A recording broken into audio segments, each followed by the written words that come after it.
Hi, welcome to Monday Night Chat with SK. It's your girl SK, and tonight we have a powerful conversation about love without losing yourself. I have some amazing guests tonight who are on Monday Night Chat with SK with me tonight to discuss their experiences with love and how they navigated staying with themselves, or even those moments when they lost themselves and had to pivot and learn through those lessons. I'm going to introduce my guests to you, but I want them to speak for themselves. I'm just going to run through their names, and then they're going to introduce themselves and tell you a little bit about themselves before we get into this conversation. So tonight I have the wonderful Cathy. She's going to talk to us about some of the work she's doing as a founder and CEO of the Healing Through the Arts of Prevention work that she's doing. And she just told us that she has now got her 501c3 and she is turning her LLC into a nonprofit organization. So we want to celebrate her tonight and thank her for all the work she's doing and the work she's going to do in the very near future. So congrats to you, Cathy. We'll get back to you so you can talk to us a little bit about that work. We also have Mr. IG on Monday Night Chat tonight. Mr. IG is hailing from what part of New York are you from, Mr. IG? I'm from the Bronx, but I reside in White Plains, Westchester. Oh, you shouldn't tell anybody you're from the Bronx. That's just not a good look. But we'll forgive you tonight. We'll let you slide for tonight. And we won't embarrass you ever again. We will not allow you to do that ever again. Ask you where you from. All right. Mr. IG is our life coach extraordinaire. He's also a author working on a project called Built in the Process, working with our youth and adults in helping them guide themselves through life challenges and building themselves in the process. So we're looking forward to that book coming out soon. So y'all shout out to Mr. IG. We have also Miss Corrina McGee, who is also an author. I have a lot of writers on Monday Night Chat tonight. Corrina has released a book last year called I See You, and she's working on a bunch of new projects. She does healing through poetry. Corrina is an amazing poet. If we have time, maybe we can get her to do a quick poem for us before we leave tonight. And last but not least, we have Mr. JT, CEO of Crown Kings, doing amazing work. JT, I've known him for about 8 years now, and he has been doing amazing work with men across Brooklyn, right? Are you statewide? I'm in Queens, Long Island. Yeah, I'm about to cross the state, so we're doing big things. Statewide work and healing men.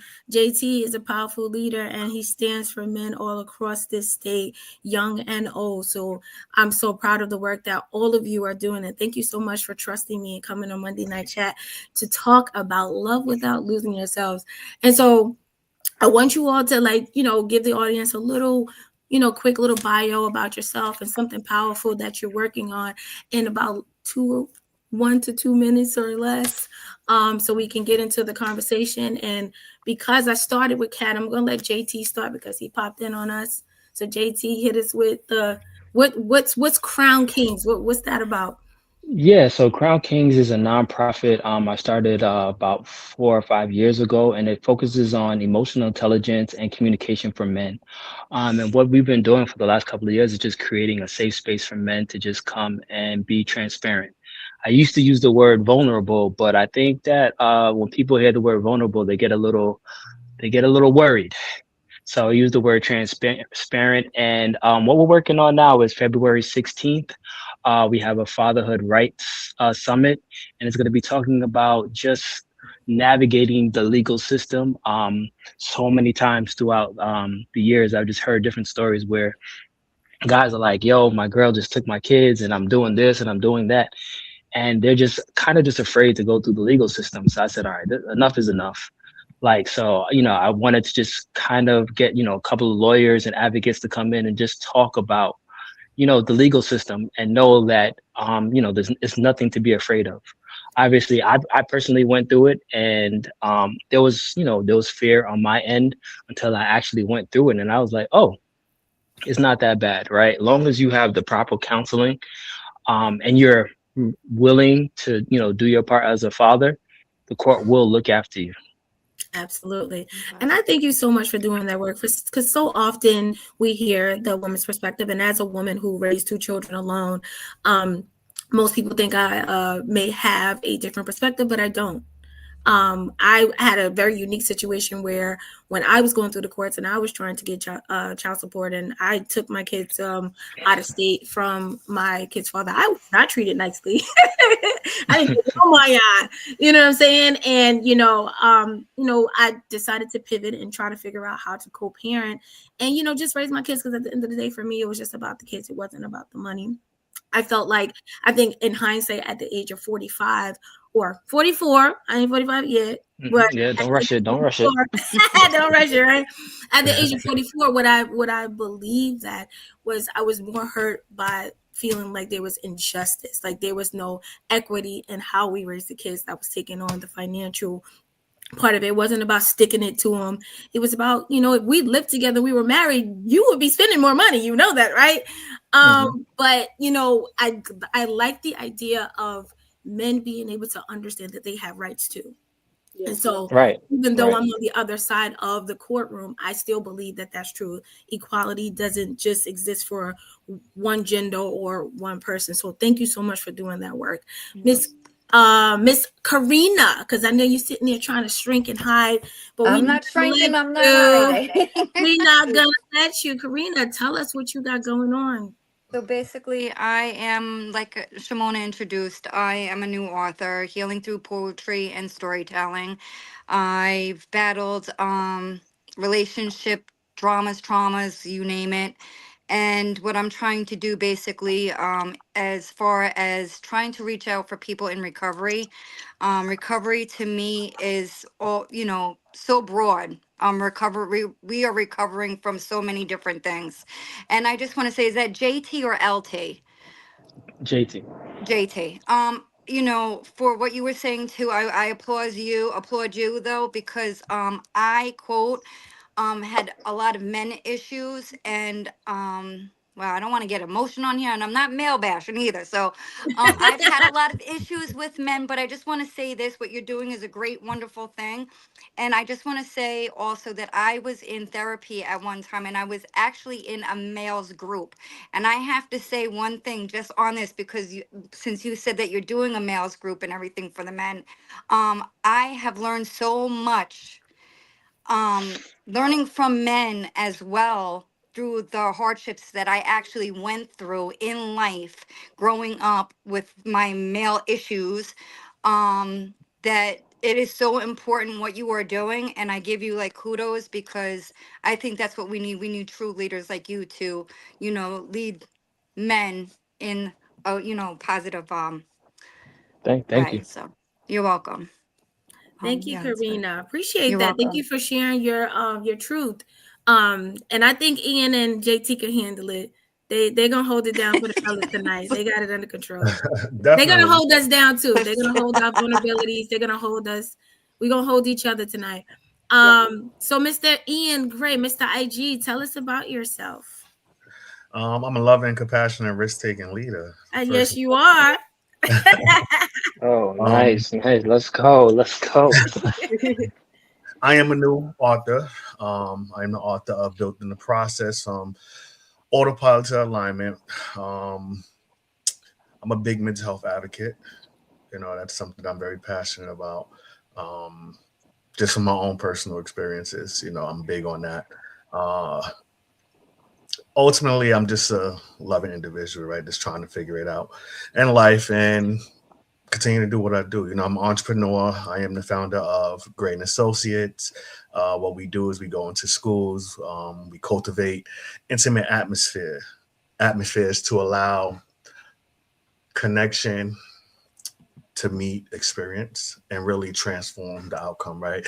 Let them walk away with a different mind, a shift in their thinking, a shift in their engaging on how they navigate life on life terms, because life happens, and especially being a high school student or even in the middle school, life can show up, and sometimes we don't always have the tools to navigate that.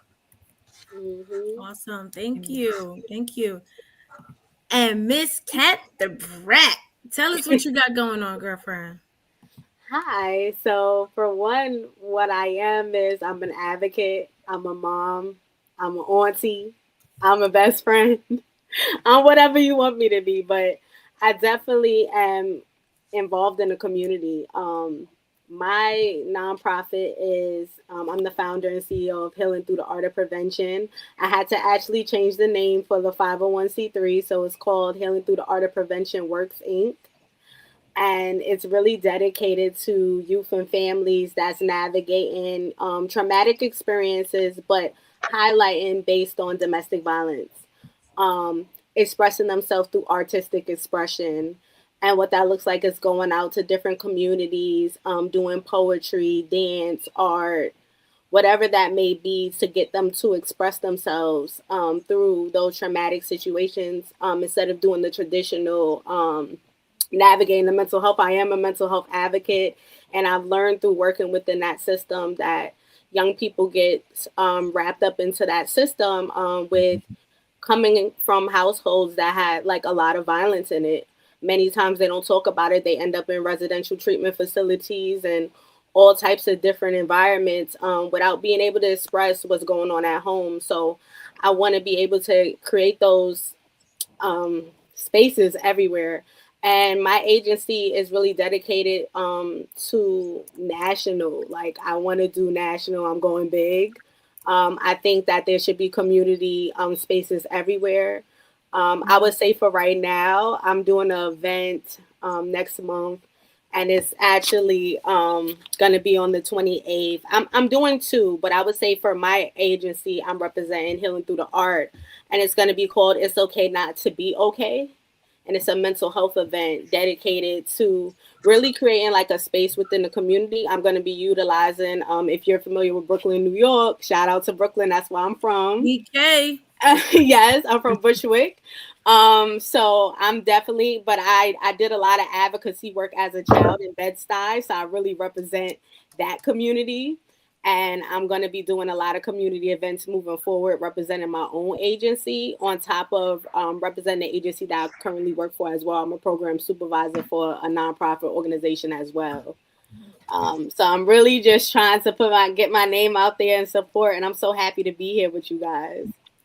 Awesome sauce, and we're glad to have you, Miss Cathy. Just a quick story about Cathy. I met her about 2 years ago. She was in the front of the room speaking at a conference, and I was just so impressed about her power. Like her authenticity was just so real. It was like breathtaking, especially since you see like a bunch of people on stage just trying to say the right thing. And she got on stage and she bared it all. Like, she told her truth, and she didn't, like, it was one moment, I think, Cathy, you had said something like, I ain't got time to be meeting a therapist. I'll be busy or something like that. Right, y'all? And it was quiet. And you was like, oh, so y'all all make y'all therapist appointment every time? I cracked up because I was like, I mean, not every time. But, it was so real. And then you see how people were just so afraid to be authentic in that moment, that perfection became before freedom of authenticity. But I loved how in the front of you called them out. I was like, that's how you do it. That's how you do it. Because you're not going to be in here quiet because you know you're lying. Thank you so much. Yes. And I was just so inspired by Cathy ever since. And it took me at least over a year to actually have a conversation with her. Like, I'm not someone who's intimidated by people, but it's not that I was intimidated. I was just like, I really had a high regard for her. Like, she was like celebrity to me. So I was like, when I talk to her, what I'm saying? I got to come correct, But I also didn't want to be fake. I didn't want to, how after somebody speaks, everybody run up to them. Hi, and blah, blah, blah. And I did. I think I came to you and was like, oh, good, great speech, whatever. But I wanted our connection to be authentic. So I waited for the right moment, and it was perfect because, look, she's here. Can I just say something too? To highlight this topic that you're talking about. That conference also built my confidence to leave a situation I wasn't supposed to be in. So I'm very grateful and honored to actually see my worth and value by other people that I didn't see in myself. So it's like, thank you for highlighting me there, because actually I realized, let me stop being a hypocrite. And let me be real with the work and be intentional with the stuff that I do. If I'm going to talk to young people and tell them, know your worth and know your value, I gotta stand on that too. And thank you for breaking the ice. Because, for real, right? Because, honestly, that's it right there. Because a lot of us wise, powerful, vocal, communicative people, we talk a lot about the healing, right? But are we doing the doing, right? Mm. Mhm. I want to say I was in the process of my healing and got into a relationship that, like, in the middle of the getting healed, in the middle of the works, I got into something, and what I realized was that when you're healing, you can be very vulnerable, right, and subjective to things that through your healing will hinder you. It will actually hold you back. So you gotta almost, like, when a baby's born, until you keep the baby head covered, because they're the top of their head is open. You know how the ancestors used to say, cover that baby head. They ain't open. Mhm. I forget what they used to call it. But like, when you're in your healing process, and that in some of your stages you will be vulnerable like that. You'll be very open, right? And you have to be careful what you involve yourself in, what you let in, because it could mess up the system right in the middle of the healing process. But to get us started, because I didn't want to get that deep, Cathy just like, hold Yeah, on, back you it went up you a went little all bit. the way in. No, but I love it, because that's who she is. She's straight to the business. So let's get to it. But I want to ask a more vulnerable conversation. I really want to get to the core of you folks, because you're all really powerful and strong. And not that I'm trying to break you down. I just want to get deeper, right? And I want you to think about this before you answer it. Have you ever truly been in love? And think about it. Because let me when people ask me that before, I think maybe 10 years, 15 years ago, someone asked me that, I would right away say yes. But when I started to love me, Mhm. What I I will had a say, different answer. Go ahead, Ian. what I will say to that, I was in love based on an understanding of what I thought love was at the time. Okay. Good So, answer. Good answer. Good answer. right, I because love that. I love that. Okay, because Ian.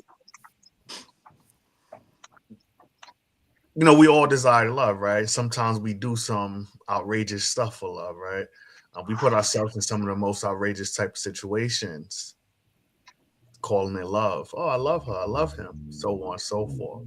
It's not until stuff hit the fan and we take a step back and, like, damn, was that love?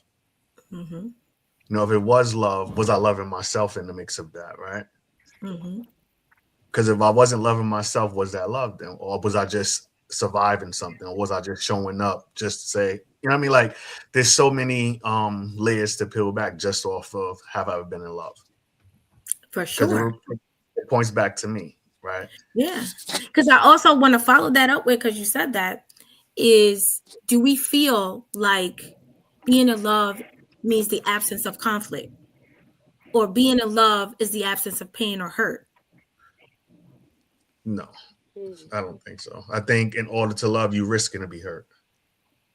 Anybody else thoughts? I see y'all bopping and Well, shaking. I can say, okay, so no, to be honest, with me, my whole situation was that I thought I was in love because I saw and then what my atmosphere was with all, the trauma and all the explosions and everything. That's what I was normalized with all my life. That's what, I wasn't taught red flags. I wasn't taught anything else. I learned by watching what my mom went through. And so getting older also and going through life and getting into different types of relationships, I thought it was normal for, oh, this explosion happens and, then it's okay because he said sorry or, but meanwhile, after life went on and everything, I finally realized that all of that was not really love. I had to really, because I didn't even know what self-love was or the self-acceptance at the very beginning. I had to learn and that later on. It took me an awful long time at the age of 45, throughout my life. But I think that once you do, like you said, Shimona, as well, once you find, self-loving yourself and learning, first of all, learning exactly where you are comes all the way down at the core. You have to Right. pull out um you know, some of us, like myself, I was lost. I had to seek counseling and everything to find out that I really was not in love. I was lusting. That's what it was. I was I wanting still to have. lust. No, I'm saying. Yeah, I still lust too, but I think more as a young female, I was so happy when a man said, I love you. I love you. And then that's what I went for because, oh, wow, you said you loved me. So that was like the first thing. Yeah, I and think you that's know No, I was what? the never love. You know what? And I want to hear from Cathy and JT too. But what I would say, right? I taught this, so I did a training around emotional awareness, right? And one of the things as I was studying and researching emotional awareness, there are two emotions that people often police: anger and lust. Is anger bad? Is lust bad? Right? And I honestly I think perspective is, anyone can have their perspective, because perspective is built on what? Values, your upbringing, your beliefs and things like that. So it may be different for a lot of people, but I said, one of the things I had to get people to understand is that a lot of times when people feel emotional pain, or when they're beating themselves up, and when they're having depression and mental breakdowns and things like that, is usually behind our perspective and our perception of the emotions we're experiencing. Oh, I was angry, so something's wrong with me. That person was angry, so something's wrong with them. I need to fix it.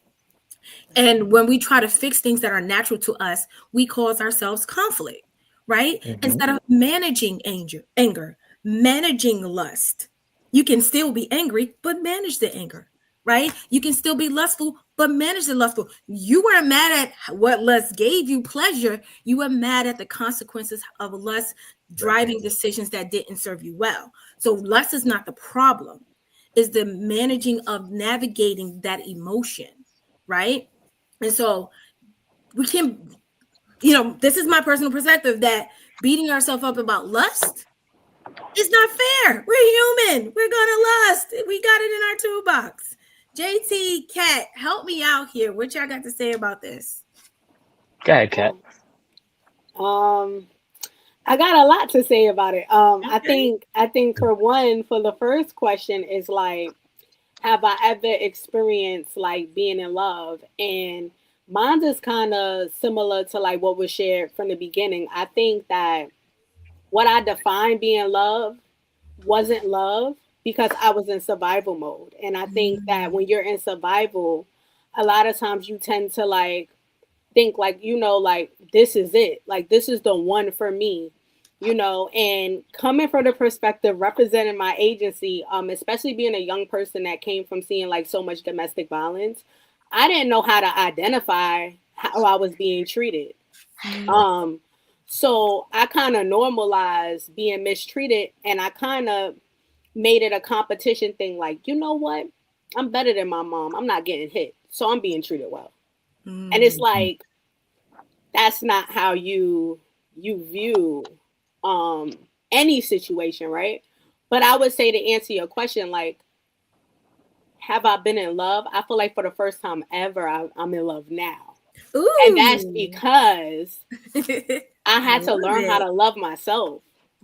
And Yeah. like that was hard. I always thought like when people see me, you have so much confidence, you just have a strong personality. I'm like, but I didn't love me. I Mm, tolerated anything. mm, And that was the bare minimum. gotcha. Um so I think, to say that. Now when it comes to lust, I agree with you. I think a lot of times, as humans, we kind of fool ourselves for experience lust, when I think lust is a joyful phase of your life. Like I view it very differently, because I think as human beings, you have to experience lust to experience what love is as well. Because if you can't dissect the two, when you get in relationships, you confuse the two instantly. And Mm-hmm. I think that it's something I also say when older women or older men are talking to young people. I think it's important to break down those things, because a lot of times they'll be talking about a person and it's like, oh, you guys ain't in love. Like, no, like tell them what it is. Like, give them a spade as a spade. Like, listen, you're in lust and you're enjoying this right now. When you get out of that fever of that lust and you decide what you want to do next, that's how you move. And I think that was something that wasn't taught to me, so I Mhm. had to grasp by experience or what lust and love was. And I'm able to identify the two now. Right. Thank you. Yep. Good Yep. stuff. Professor JT. Right, yeah, she went kind of deep on that. Man, I wasn't ready for all that. So to answer your question, yeah, so yes, I've been in love probably twice. And to like what she was saying, right, to what Kat was saying is like I got married young, so I got married at 21. And so like in my mind, I was like, yo, I'm done. I don't need anything else, and blah blah blah. And then you get married, and you don't know nothing. You don't know nothing about you 21. You don't know nothing about You nothing about don't know nothing, and nothing. you don't know nothing. And it's like you look back now, in your mind, you feel like, yo, I'm good to go. And it's like I remember my parents was like, "You sure this is what you want to do?" I was like, "Yeah, I want to be a good Christian boy. I want to make sure that I, do it right and blah." Man, I got clapped so bad. I got, but it was, but like it's all part of the journey, right? It's all part of the journey, and because of that journey, I'm where I am now, right? Until to the whole lust thing. It's funny because I've been thinking about doing. I'm gonna do a webinar basically speaking about like penis discipline, right? And Okay. what it is, and I'm still working on the name because some people might be offended by penis I felt discipline, it, but I feel but I feel like it does what it's supposed to do. So yeah, like a lot of situations that us guys get into is just it's just the penis just be you using the wrong head. You're using the wrong head, and the lust is like you just operate just on the lust, and I'm just like, Right. It's not being managed. fellas, fellas, fellas, And fellas, is not being listen, managed, and it's not. you can get yourself out of take yourself out of so many situations. There's So a lot of yeah, right. yeah. So the manage of the lust is definitely key. Yeah, and like, I just want to shout out everybody that's tuned in. They're in the comment section. I don't know if y'all can see it, but my eyes can't see that little fine print. And I want to shout y'all and thank y'all for chatting with us. As soon as my eyes focus, I'll read your your comment. But we Love have it. some wonderful people joining in with us. Ian, if you could read it, you could go ahead and read it for us so we can Waking up with Ro said love is conflict, it's interceptical conflict. That's what it says, if I'm not mistaken. And then Canton Wellness, we love at the capacity in which we know love to be. When we grow and begin our healing, we can choose to expand in our awareness around love and what it can be. It gets to be healthy. I love Amen. that. And I think Yeah, that's that and was thank you so that's much for facts. sharing that. But that is so true. Like when you know better, you do better, right? And like everything that everybody shared tonight is like really, really key in how we navigate in this world.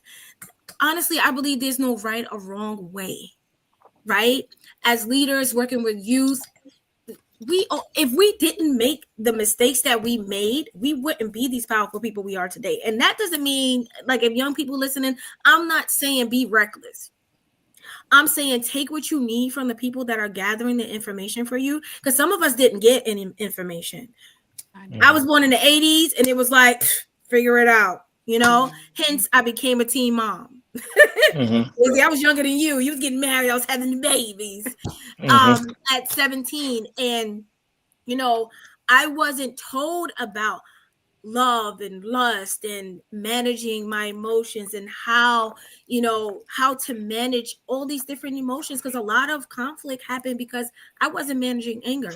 A lot of conflict because I wasn't honoring and sheltering my vulnerable sides of myself, like the part of me that love and lust. I wasn't able to understand what those were and how I needed to incubate them, right? Advance them, Hmm. grow them, right? Because a lot of us, transition into adulthood with the pains of our childhood, At right? an early age, too. At an Yeah. early age. Very And so early it age. however we were navigating emotions as children, we transitioned right into adults managing in the same way. But it was until we got access to information that helped us pivot our perspectives. Hmm. And like I can honestly say, and this is full disclosure, I did not get this wise until my late 30s. And even then I was still learning and navigating. Even today, I'm still exploring who I am as a person and reflecting and healing that inner child that I had. So we got to give these kids some grace because we're adults in adult bodies with longevity that are still navigating the emotions that they're just getting introduced to. Right? I mean, I agree. I agree onto that. And like you said, like especially for the kids, I have teenagers now. So the biggest thing that I tell them, because you don't know what they're going through, right? The biggest thing that I tell them is like, just know that there are consequences for your actions. Right. Like, and I don't think that's an age thing, right? I think that's a generally across the board. Yep. And it's so if you think about like, listen, if you do this, this is what can happen.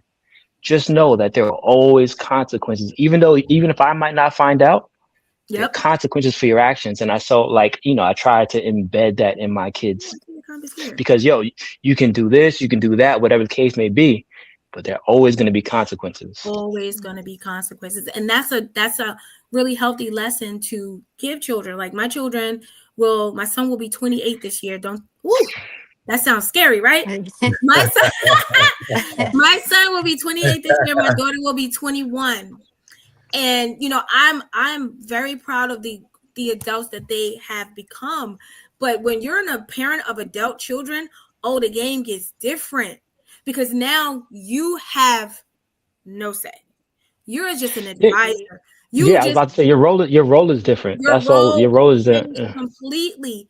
And I wouldn't necessarily they would say there was anxiety. It was like a culture shock. Like, you don't have to listen to me. Wait a minute. But my children taught me something important that they never did. Right? Listening to me in the way of authority or I'm in control.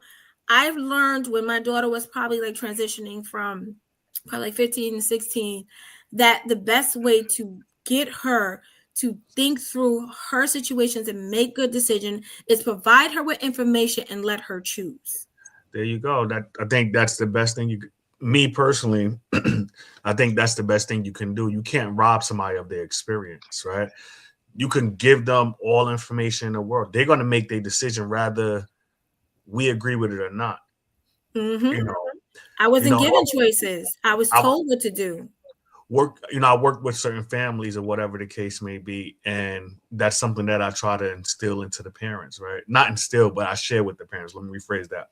I share with the parents, you can't change the decision that your child, rather they're 14 or 21, right?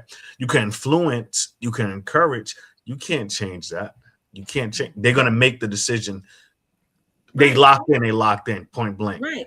But like JT stated, giving them those we got a lot of not to do's without context. It's like, don't do this. Don't fornicate.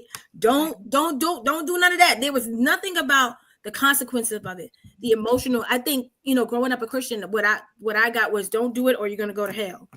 Like there was no in between. It was like, do it, you're going to hell. And then when I did things and I didn't go to hell, I'm like, who lied? So, so it was like having the context that what consequences, right? Because I get what our leaders and our parents, our faith leaders were trying to do. They were trying to give us that consequence conversation, but it lacked depth.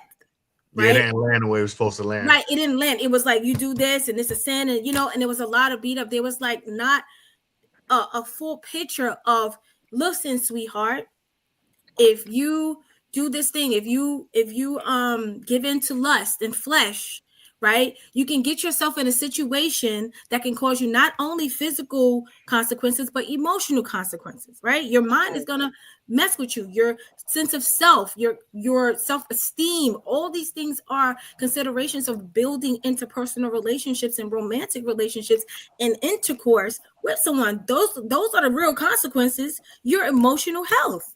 Yeah. Those are the biggest consequences. I had a good time, but the emotional labor that happened after was detrimental, and it took me almost 20 years to heal from it.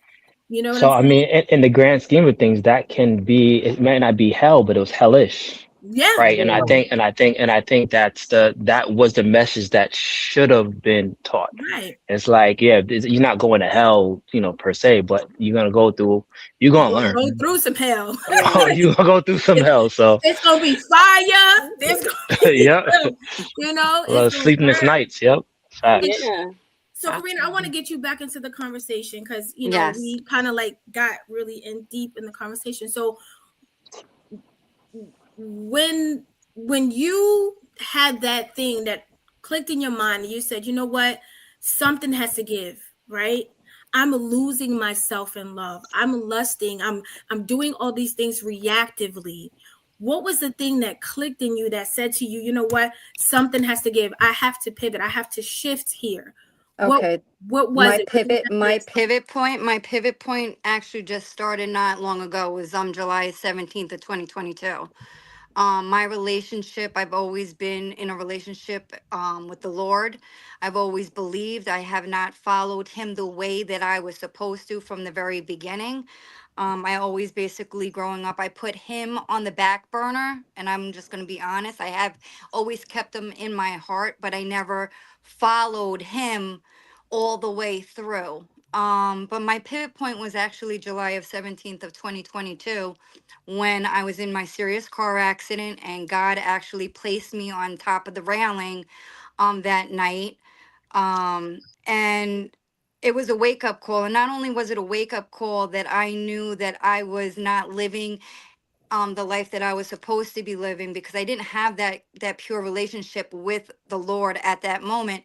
And not only that, I was doing the same old cycle over and over and over again. I was following what I thought was love, but in all actuality, it was never love. It was just the fact of the matter was I loved the fact of somebody being with. I loved the fact that maybe I was just so used to of the trauma, of the turmoil, and as that's all I felt was normal to me. So Mhm. July 17th, it took me since growing up all the way up until 45 to realize that I'm here for a reason. I'm here for a reason. I need to start looking deep into who am I? What do I want with my life? And it's all about me and taking the time out to be alone because that was the one thing that I never even knew how to. I didn't know how to be alone. I wanted somebody to be with to get just to go through the motions, I guess. And it was amazing at that time and moment in my life that when I was alone, did I really, really realize who I was becoming, who I wanted to be.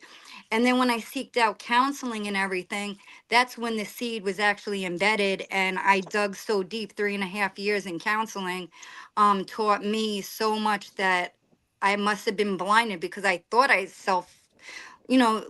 loved myself, and in all actuality I didn't really love myself to the fullest.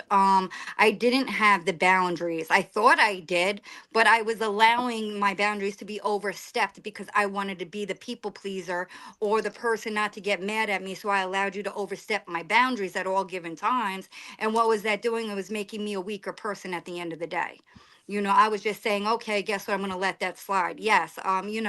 So it was my pivot point was July 17th of 2022, to be honest, and it took me this long to get there. And I think at the end of the day, it's okay. We all, this journey is for all of us, and some are slower, it takes time to realize Yeah. where it, you know, but So, can I ask you, what do you do differently now that you have this awareness that than what you did in the past? What is just one thing that you do okay, differently? so the one thing that I do differently now is that when I feel that, any type of relationship, if it's with a gentleman or whatever, I'm asking those serious questions. I'm not going full force. Oh, just because, first of all, we just met. So how do you love somebody? You can't say that. Don't even dare to say that. Don't even You that, better run. yeah, No, you better run is correct. do you love me in agape or Yeah, what first of love all, you talking about, sir? no, I don't even. So my boundary as that for me is because I was so used to it. How do you, I, you didn't even know me a month or two. You love me, but I was so forward at that time. But now would be like if I heard that, oh no, that's a definite like red flag. I forgot what the question is. What was It's the question? fine. No worries. We got I you. forgot. It's cool. Now I was just challenging the pivot because, you know, even though I am, I would say that my healing is continuous, right? I don't think there's ever going to be a time in my life where I'm like, oh, I'm healed. Everything is great, because life will show you differently. Mhm. Oh, Life you will show healed? you I differently. got you. Life will show you different. You'll be like, oh, I'm healed. I got this. You know what? Because I do things differently now because I show up in like this. And Yes. you'll experience something that will remind you that, okay, you have reached this level, but hey, you got some more growing to do. And so that's why I'm always trying to figure out what was the thing that got me from, like, you know how you play Super Mario Brothers, right? And you remember, I don't know if it was like 1, 2, or 1, 3 when they got the dragon with the things he throwing at you. Yeah. And you thought you was hot stuff. And 1, 2, and 3, you was jumping in those Those pipes, and tunnels. you was doing the thing, you getting all the points. And then you got to that dragon. I don't know about y'all, but when I got to that dragon, I boom, boom, boom, boom, boom, boom, like 4 or 5 times back to back. I'm like, yo, why can't I pass this? Because it's a different challenge.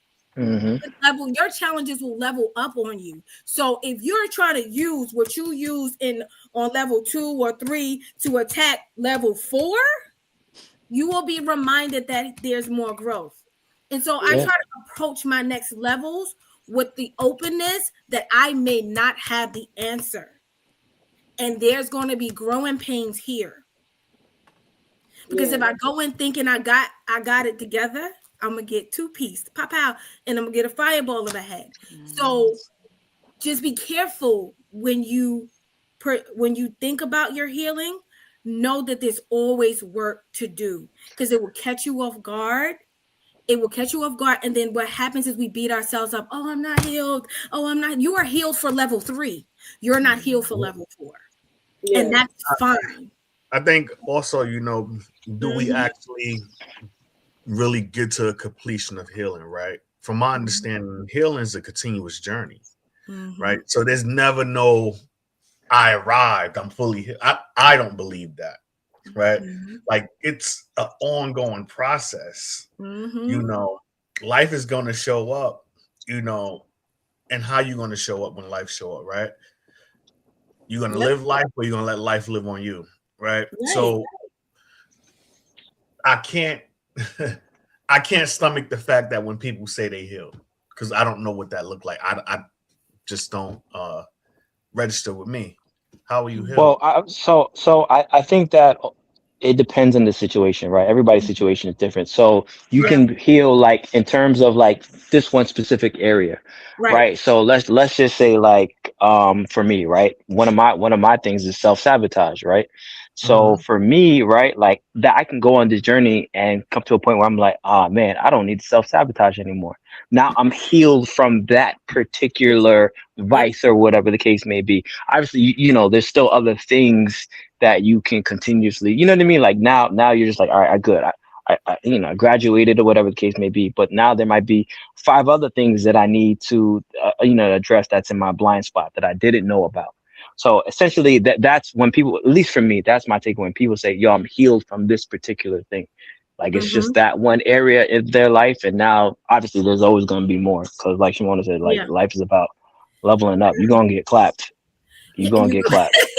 but you know, just to honor Corrina's space, she's like, that's what she's saying. Like this is what took me from that pain point to that pivot point, and this is how I'm viewing it, right? I made progress. Right. There's no right. Like I said in the beginning, there's no right or wrong, right? There's no right or wrong. We're talking about experiences.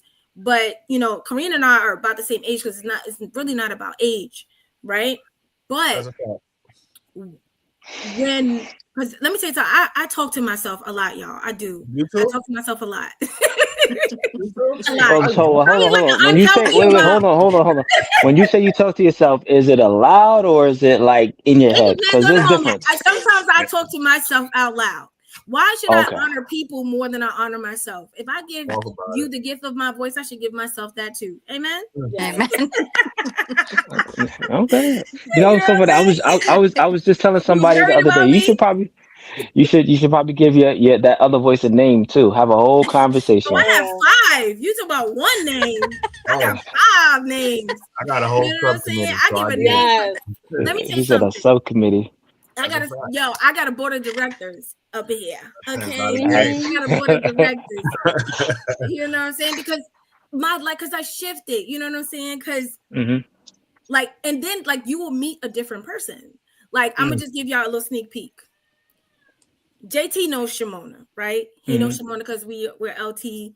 We LT family, LT 170, the oh so heavenly Now, LT Hmm. 170. just You graduated. know what I'm Hold up. saying?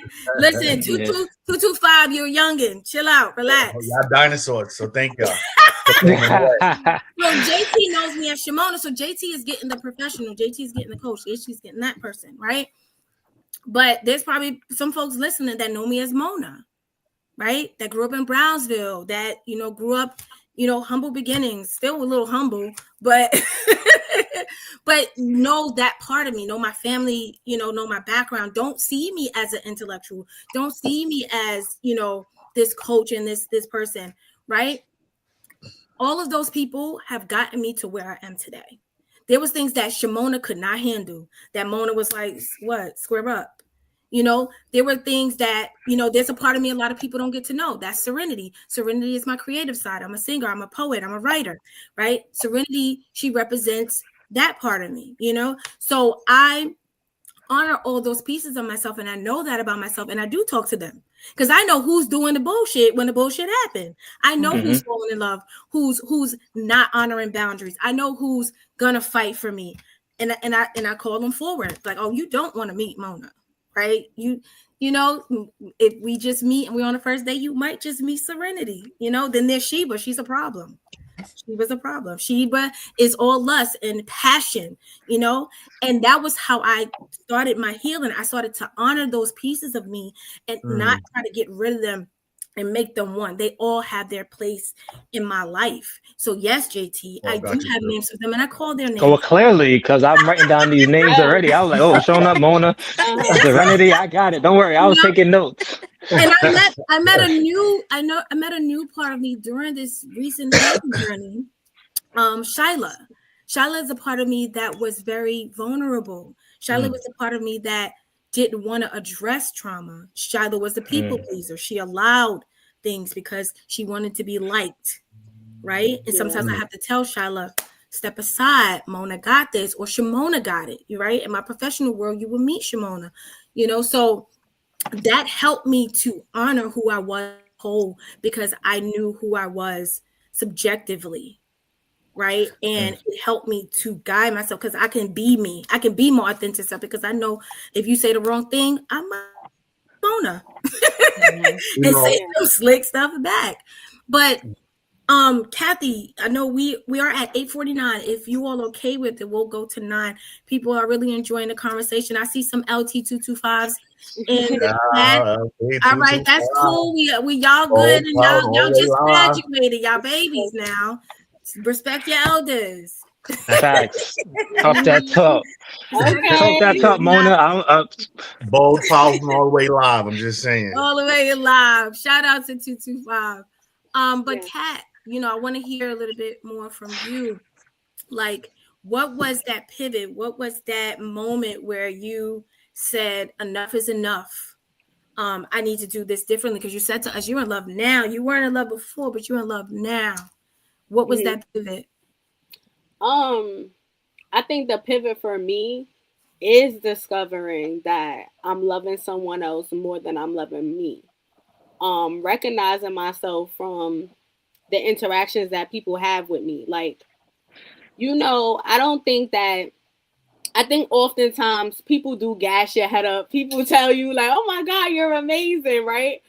But it was different to interact with people, and I think that I learned this in work environments, and it's like crazy how I end up learning this in work environments, but it's just the truth of like I would have people like hysterically crying, and sometimes coming to me and telling me like, I'm inspired by you. And many times I'm like, for what? In my head. Because I'm like, you don't know what I know. I'm settling for less at home. Like this queen that you claiming me to be, I feel like a nobody in my household, right? And I had to come to terms with that. And that was a hard pill to swallow. In your healing journey, to have to cut people off that mean the world to you, that's a lot. And that's why I think that a lot of people are in fear to heal, and a lot of people will tell you straight up. I had friends that told me like, Cathy, I ain't ready for that because I know I wouldn't be with the person that I lay up with every day. I know I wouldn't talk to this person. I know I wouldn't talk so I'm not ready for that. And whatever type of time you on, I'll meet you halfway, but I ain't ready for that. Mm. And I never understood that because I don't feel like I was on my journey yet. And I think my pivot was like learning to love on me and seeing what other people see in me and learning to have fun with myself. Like spending time with myself, taking myself out on dates. Learning how to like love myself because I didn't know what that looked like. And I also feel like, and when I said that I'm in love now, I feel like I've discovered that when you love someone, you should be able to be your authentic self fully. And it shouldn't be about survival. It shouldn't be about, I just need somewhere to stay at the moment and life is hard and I'm escaping my childhood, so I need to be here in this space. It's really about like, like this person is my friend. I see them as my partner and I love them authentically without me trying to shift who they are and without them trying to shift who I am. And I think that was something I didn't understand. I was very young. I would say from personal experience, right? I was very young in a relationship. I was 15 years old in a relationship. I stayed with this person all the way up into my adulthood. And I did nothing but cater to this person. Catering, cooking, cleaning, making sure everything's okay. But I never made sure I was okay. Was I safe? And when people talk about like safety comes a long way. Like it comes from recognizing like, why am I even like with this person again? Oh yeah, I had to leave my parents' house. Right, survival mode, like you said. Is it genuine, right? And I think that was like those questions that I had for myself in my healing journey. And I think too, when I talk to a lot of people, I would say this, and I want to like just put it out there on this cast. It's like a lot of times people get discouraged because when the reality of it, when you only love from survival, when real love is slapped in front of you, trust me, you can't handle it. Nope. You're not even ready for that. You like, it feels scary. It feels wrong almost. And you start self-sabotaging like JT was talking about. Like that self-sabotage is one of those enemies. It like sits with imposter syndrome. It sits with self-esteem. You know what I'm saying? And it sits in the corner. And then when you see that love, you can't love it. And I almost feel like you should walk away from it so that if you find it again, or if you get to go back to that person, you can honor that relationship, because that's the worst thing, to have something good and destroy it to no return. Oh, nah, bro, I'm not ready for you. Oh, yeah, that's real love over there. And that's what I'm saying. That's how I discovered I was in love, when I felt the fear of running from something that was good. Right. When I felt like I wanted to run, when I felt my most uncomfortable. I think I'm a very transparent person to have someone, because at the end of the day, when you find love, it's a mirror of yourself. So a lot of times, and a lot of times people don't want to admit this, some people are good for you, but you can't handle what you see in the mirror, so you can't deal with them. Right. Because they're a mirror of who you are. And sometimes that's sometimes scary. Yep. Because you like, I don't like this person. Right. Because it's forcing you to see, like, we learned something in class around comparison, right? And I know there are a lot of folks that I don't compare myself to nobody. I'm me. I could be me. I'm on my blah, blah, blah. No, we compare ourselves. Period. Right. And what I believe is that when you find that love, when you find that person, and they got it, they the one. That's your person, and you got more work to do. You see that in that mirror. You see it. You do. You like, oh, you healed. You know how to communicate your boundaries. You know how to communicate your needs. I don't know how to do that. I'm not ready. It's right? a very scary thing. We won't say that. What we'll do is we'll find fault. We'll say, you're not loving me right. You don't care about me. You think I'm da da da da da. We find every reason in the book to sabotage that connection because we're unwilling to be vulnerable and say, you know what? This is what I see in you. I lack that. And I'm afraid you're going to see my inadequacies. So I have to make it seem like there's something wrong with you so that I can feel good about walking away from this without guilt. But you feel it anyway. You feel it anyway because guess who's at the next corner? The person that matched your trauma. Yeah. And they're waiting for you. And they're like, hey, yeah, I'm over here. Come. Let's be traumatized together. Exactly. Trauma bonding together. Yep. Right. Yeah. And it's easier, right? Because you don't have to see yourself. You can live in your inadequacies and be okay with it because at least I'm better than them. Half of the time people do that. I was about to say it would have been extremely easy for me to stay with someone where I do not have boundaries and I don't love myself. It would have been extremely easy because you are comfortable. Yep. And whenever you love someone, it makes you feel uncomfortable. Yes. And everybody's not. Yes. Growing pains. Yes. Corrina, you had something to share?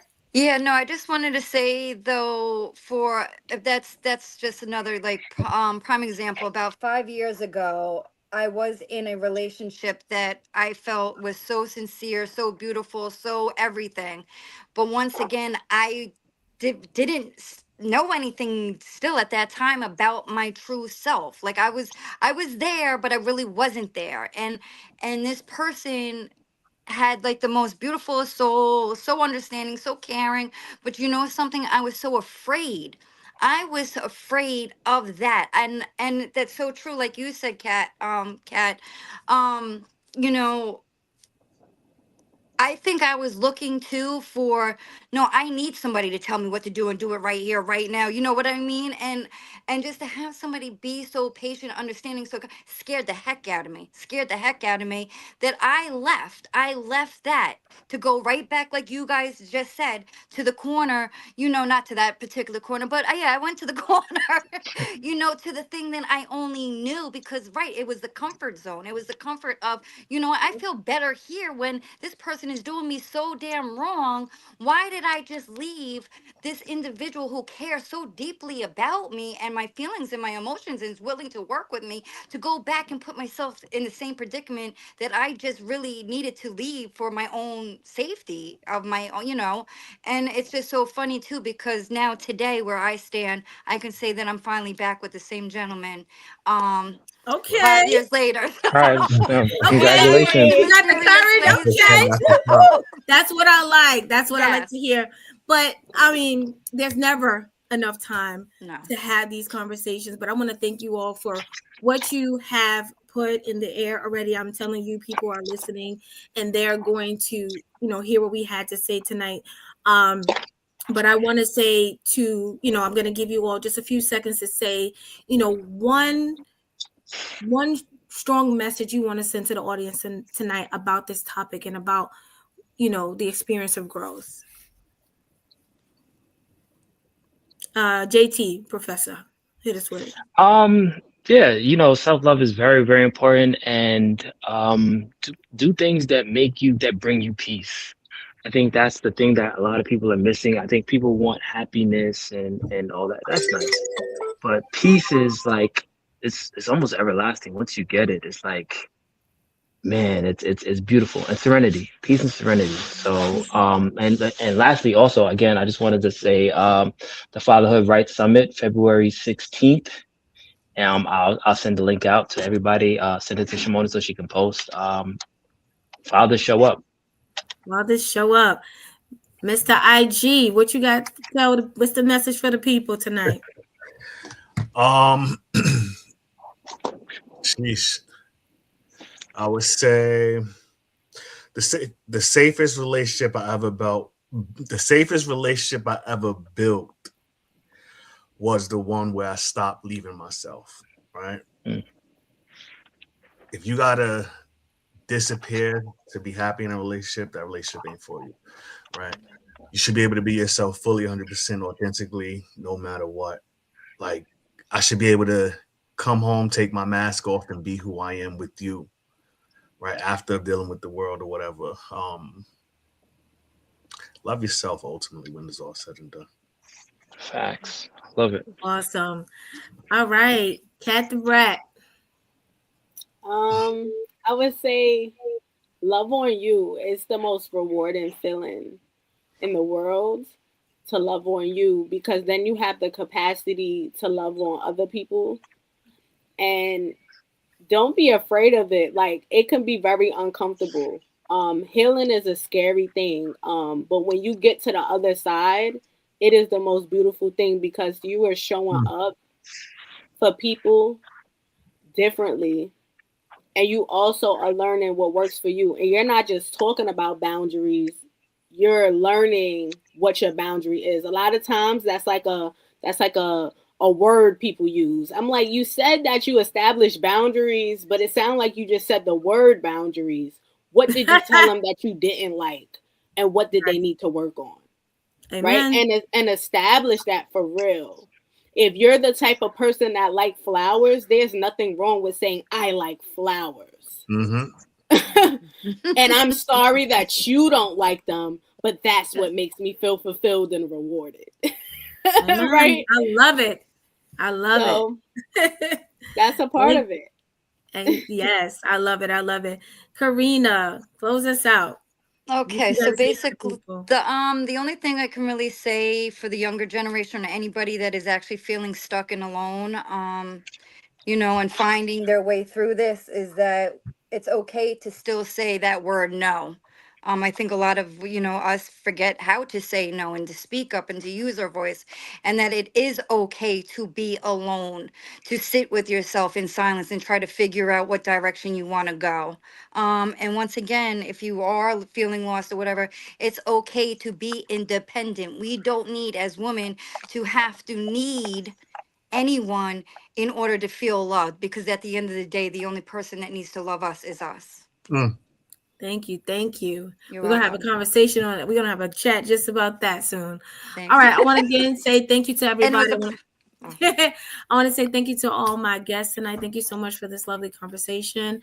I want to thank all who tuned in to Monday Night Chat. I'm going to bid you all a good night, and I'll see you on February 23rd for our second episode in February of Monday Night Chat with SK. Good night, everyone. Good night. Live long and prosper.